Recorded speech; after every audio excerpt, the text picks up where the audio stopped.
জীবনে এমন একটা মুহূর্ত আসেই যখন তুমি বুঝতে পারো তুমি যতই প্ল্যান করো না কেন জীবন তোমার কথা শোনে না।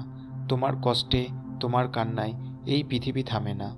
কিন্তু ঠিক এই সময় যদি নিজেকে জিজ্ঞাসা করো, আসলে আমার নিয়ন্ত্রণে কি আছে, জীবনের মানে কি যদি সব সময় হারাতেই হয়, সেই প্রশ্নের উত্তর খুঁজে পায় এক মানুষ যার সব কিছু হারিয়ে গিয়েছিল। তার নাম ছিল জেনো অবসিডিয়াম। আর সেখান থেকেই জন্ম হয় এক দর্শনের, স্টয়সিজম। জেনো ছিলেন এক ব্যবসায়ী। তার সব কিছু ছিল টাকা, কাপড়ের ব্যবসা, জাহাজ। একদিন তার জাহাজ ডুবে গেল। সব হারালেন তিনি এক মুহূর্তেই।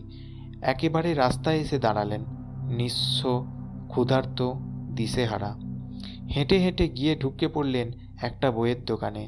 হাতে তুলে নিলেন এক বই, সক্রেটিসের জীবন। বইটা পড়তে পড়তে হঠাৎ একটা লাইন তাকে থামিয়ে দিল। একজন প্রকৃত মানুষ তার বাইরের দুনিয়ার ওপর নির্ভর করে না, সে নিজের ভেতরের সত্যকে খুঁজে পায়। সে মুহূর্তে জেনো বুঝে গেলেন, সব কিছু হারানো মানে সব শেষ নয়, বরং সব কিছু খোঁজার শুরু। তারপর তিনি শিক্ষা গ্রহণ করলেন সক্রেটিস ও ক্রেটিস নামক দার্শনিকদের থেকে। তবে কেউ তাকে গ্রহণ করতেন না, কারণ সে ছিল দারিদ্র, নির্বাক।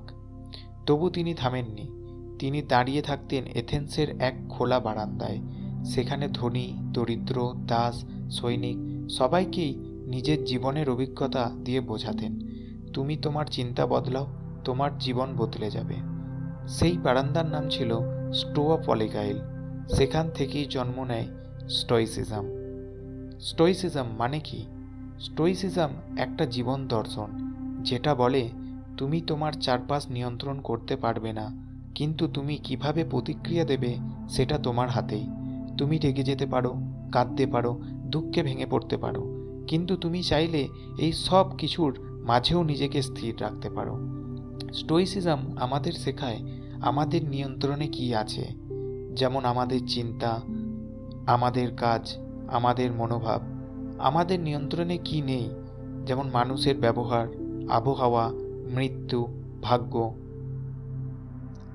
কিছু স্টোয়িক দার্শনিকদের উক্তি। এপিস্টেটাস, তিনি বলেছিলেন, তোমার শরীর শৃঙ্খলিত হতে পারে, কিন্তু তোমার মন সে মুক্ত। সেনেকা, তিনি বলেছিলেন, আমরা দুঃখ পাই কারণ আমরা আশা করি সব কিছু আমাদের মতো চলবে, কিন্তু জীবন তো এমন নয়। মার্কাস আউরেলিয়াস, তিনি রাতের অন্ধকারে নিজের ডায়েরিতে লিখেছিলেন, তুমি শুধু নিজের কাজটা করো, তুমি কাউকে বদলাতে পারবে না, শুধু নিজেকে বদলাও। আধুনিক জীবনে স্টোইসিজম। ধরো অফিসে কেউ তোমার বিরুদ্ধে বলছে, তুমি রেগে গেছো, তুমি নিজের প্রেমে ব্যর্থ, তুমি ভেঙে পড়লে। সোশ্যাল মিডিয়ায় কেউ তোমাকে তুলনা করলো, তুমি হীনমন্যতায় ভুগছ।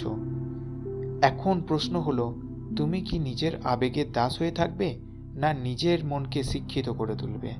স্টোইসিজম বলে, যা ঘটেছে তা গুরুত্বপূর্ণ নয়, তুমি কেমন করে দেখছো সেটাই গুরুত্বপূর্ণ। কিছু প্র্যাকটিক্যাল চর্চা। প্রতিদিন সকালে নিজেকে জিজ্ঞাসা করো, আজকে কি আমার নিয়ন্ত্রণে আছে।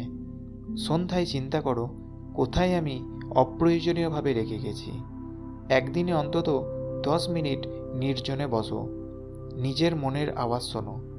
নিজের মনের যেটা ভালো সেটা বাড়াও, বাইরের প্রশংসা খোঁজো না। জীবন তুমি কখনোই পুরোপুরি আয়ত্তে আনতে পারবে না, তবে তুমি নিজের আয়ত্তে আনতে পারো তোমার মন যদি স্থির হয়, তবে ঝড়ের মধ্যেও তুমি বাঁচতে পারো। এটাই হলো স্টোইসিজম, একটা পথ তোমার নিজের ভেতরে ফিরে যাওয়ার। বন্ধুরা, আজ আমরা স্টোইসিজমের একটা দরজা খুললাম মাত্র।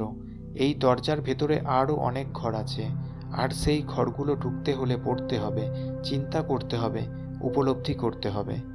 তোমরা যারা আরও জানতে চাও, নিজের জীবনের ভিতর এই দর্শনটাকে আরও গভীরে নিয়ে যেতে চাও, তাদের জন্য আমি কিছু বইয়ের নাম বলছি। এই বইগুলো তোমরা অনলাইনে পেয়ে যাবে। প্রথম বই, মেডিটেশন, মার্কাস আউরেলিয়াস, রোমের একজন রাজা, যিনি যুদ্ধক্ষেত্রেও নিজেকে ফিলোসফার হিসেবে গড়েছিলেন। এই বইতে তিনি নিজেই নিজের সঙ্গে কথা বলেন আর আমরা শিখি কিভাবে নিজেকে সামলে রাখতে হয়। দ্বিতীয় বই, দ্য আর্ট অফ লিভিং, এপিক্টেটাস, একজন দাস যিনি বলেন তোমার মনই তোমার রাজত্ব।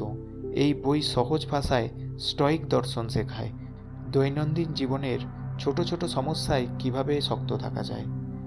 তৃতীয় বই, the guide to the good life, William B Irvine. যদি তুমি একেবারে নতুন হয়ে স্টোইসিজম জানতে চাও তাহলে এই বইটা পারফেক্ট শুরু। এটা এক আধুনিক গাইড যা দার্শনিক হলেও খুব সহজে বোঝা যায় কিভাবে একটা ভালো শান্তিপূর্ণ জীবন বাঁচা যায়। বন্ধুরা, জীবন কখনোই নিখুঁত হবে না, তোমার আশেপাশের জগৎ কখনোই পুরোপুরি তোমার মতো হবে না, কিন্তু তুমি যদি নিজের মনের গভীরে স্থির থাকতে শেখো তবে ঝড়ের মধ্যেও তুমি শান্তির সন্ধান পাবে। এটাই স্টোইসিজম, একটা নীরব গভীর শক্তির দর্শন। ভিডিওটা যদি তোমার মনে একটুও আলো ছুঁয়ে দিয়ে থাকে তবে একবার লাইক করো, সাবস্ক্রাইব করো কসমিক ডায়লগে, আর কমেন্ট করে জানাও কোন কথাটা তোমার মনে সবচেয়ে বেশি গেঁথে গেল। আর যদি বন্ধুদের কেউ এমন সময়ের মধ্যে দিয়ে যায় যেখানে নিজেকে সে হারিয়ে ফেলেছে তাহলে এই ভিডিওটা তাকে পাঠাও, হয়তো স্টোইসিজম তার জীবনটাকেই বদলে দিতে পারে। ধন্যবাদ।